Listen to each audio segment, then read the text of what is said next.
గౌరవ ముఖ్యమంత్రి శ్రీ రేవంత్ రెడ్డి గారి ఆదేశానుసారం గౌరవ పిసిసి అధ్యక్షులు మహేష్ కుమార్ గౌడ్ గారి ఆదేశానుసారం తెలంగాణ రాష్ట్రంలో ఉన్నటువంటి అన్ని మున్సిపాలిటీల మీద కాంగ్రెస్ పార్టీ జెండా ఎగిరేయాలని వాళ్ళు మాకు దిశానిర్దేశాలు ఇవ్వడం జరిగింది. మొన్న జరిగిన పిసిసి స్థాయి సమావేశంలో అందులో భాగంగానే సూర్యాపేట జిల్లాలో ఉన్నటువంటి అన్ని మున్సిపాలిటీలు జేడింజల్లా, హుజూర్ నగర్, కోదాడ, సూర్యాపేట, తిరుమలగిరి ఈ మొత్తం మున్సిపాలిటీలను కూడా కాంగ్రెస్ పార్టీ జెండా ఎగిరేయాలని చెప్పి ఒక దృఢ నిశ్చయంతో కాంగ్రెస్ కార్యకర్తలంతా ముందుకు వస్తున్నారు.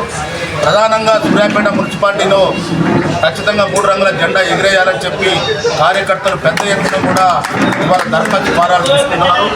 నేను ఒక్కటే విజ్ఞప్తి చేస్తున్నా, జిల్లా కాంగ్రెస్ పార్టీ కార్యాలయం ఇక్కడ దామోదర్ రెడ్డి గారి ఇల్లునే జిల్లా కాంగ్రెస్ పార్టీ కార్యాలయంగా మనం ఉపయోగించుకుంటున్నాం. ఇది నేను వచ్చిన తర్వాత ఉపయోగించుకున్న కార్యాలయం కాదు. గత 15 సంవత్సరాల నుంచి కూడా జిల్లా కాంగ్రెస్ పార్టీ కార్యాలయంగానే ఇది మనం పరిగణిస్తున్నాం. కాబట్టి ఇక్కడ మేము ఒక దరఖాస్తుల స్వీకరణ పెట్టినాం, దరఖాస్తు ఫామ్ ఇస్తున్నాం. అక్కడ వార్డు ఎవరైతే నిలబడుతున్నారో వాళ్ళతో దరఖాస్తు ఫారాలు స్వీకరిస్తున్నాం.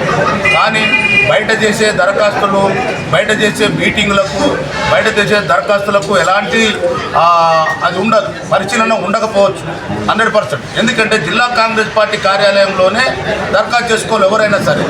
నేనున్న పీసీసీగా నేను ఎమ్మెల్యే పోటీ చేయాలంటే నేను గాంధీ భవన్లో దరఖాస్తు పెట్టుకున్నా.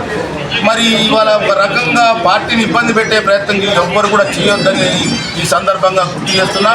పరిశీలనలో కాంగ్రెస్ పార్టీ ఎవరికి బీఫామ్ ఇస్తే వాళ్ళని గెలిపించుకోవాల్సిన బాధ్యత మనందరి మీద ఉన్నది. ఎవరైనా కాంగ్రెస్ పార్టీ ఆఫీసులోనే దరఖాస్తు పెట్టుకోవాలి. ఒక సిస్టమ్ నడుస్తుంది, ఆ సిస్టాన్ని ఇబ్బంది పెట్టొద్దని చెప్పి ఈ సందర్భంగా గుర్తు చేస్తున్నా. ఎవరైనా సరే, ఎంత పెద్ద వాళ్ళైనా సరే, నేను కౌన్సిలర్గా పోటీ చేస్తున్నా అంటే నేను ఇప్పుడు రావాలి, దరఖాస్తు పెట్టాలి, రసీదు తీసుకోవాలి, పోవాలి.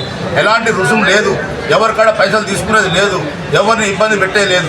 దయచేసి బయట దరఖాస్తులు తీసుకుంటున్నట్టుగా తర్వాత బయట మీటింగ్లు పెడుతున్నట్టుగా వార్తలు వస్తున్నాయి.